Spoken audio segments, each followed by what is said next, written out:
മുഖത്തല ബ്ലോക്കിൽ job station ആരംഭിച്ചു. സംസ്ഥാന സർക്കാരിന്റെ വിജ്ഞാന കേരളം പദ്ധതിയുടെ ഭാഗമായാണ് ജോബ് സ്റ്റേഷൻ ആരംഭിച്ചത്. എന്റെ തൊഴിൽ എന്റെ അഭിമാനം പദ്ധതിയുടെ ഭാഗമായാണ് ജോബ് സ്റ്റേഷൻ തുടങ്ങിയത്. സംസ്ഥാന സർക്കാരിന്റെ വിജ്ഞാന കേരളം പദ്ധതിയുടെ ഭാഗമായാണ് മുഖത്തല ബ്ലോക്കിൽ ജോബ് സ്റ്റേഷൻ ആരംഭിച്ചത്.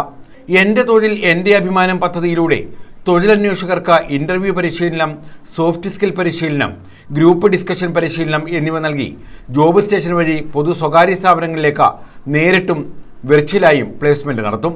Job station PC Vishnunath MLA ഉദ്ഘാടനം ചെയ്തു. കേരളത്തിന്റെ പ്രത്യേകതകളെക്കുറിച്ച് പറയുകയാണ്. കേരളം രാജ്യത്തെ മറ്റ് സംസ്ഥാനങ്ങളിൽ നിന്നും വ്യത്യസ്തമായ സാമൂഹിക, സാംസ്കാരിക, വിദ്യാഭ്യാസ, ആരോഗ്യ പുരോഗതി കൈവരിച്ചിട്ടുള്ള ഒരു സംസ്ഥാനമാണ്. അത് ഒരുപാട് പേരോട് നമ്മൾ കടപ്പെട്ടിരിക്കുകയാണ്.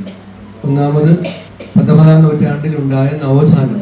ഇവിടെ നേരത്തെ പേര് പറഞ്ഞ നവോത്ഥാന നായകന്മാർ ശ്രീനാരായണ ഗുരുദേവൻ, മഹാത്മാ അയ്യങ്കാളി, ചട്ടമ്പിസ്വാമി, വാഗ്ഭടാനന്ദൻ, സഹോദരൻ അയ്യപ്പൻ, VT ഭട്ടതിരിപ്പാട്, മൗലവി അടക്കം ഒരുപാട് സാമൂഹ്യ നവോത്ഥാന നായകന്മാർ, മിഷണറിമാർ, ഇവരൊക്കെ നമ്മുടെ നാട്ടിൽ നവോത്ഥാന കാലഘട്ടത്തിൽ നടത്തിയ പ്രവർത്തനങ്ങൾ, ആ പ്രവർത്തനങ്ങൾ അക്കാലത്ത് തന്നെ 19ാം നൂറ്റാണ്ടിൽ തന്നെ കേരളം എന്ന് പറയുന്ന, അന്ന് കേരളം എന്ന രൂപത്തിൽ വന്നിട്ടില്ലായിരുന്നെങ്കിൽ പോലും ഈ ഭൂവിഭാഗത്തെ ലോകത്തെ മറ്റു ഭാഗങ്ങളുമായി വ്യത്യസ്തമാക്കിയിരുന്നു. Block panchayat vice president B Yashoda അധ്യക്ഷത വഹിച്ചു.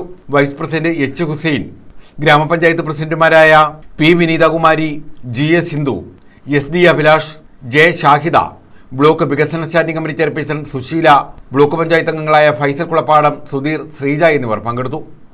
News bureau, Kundara.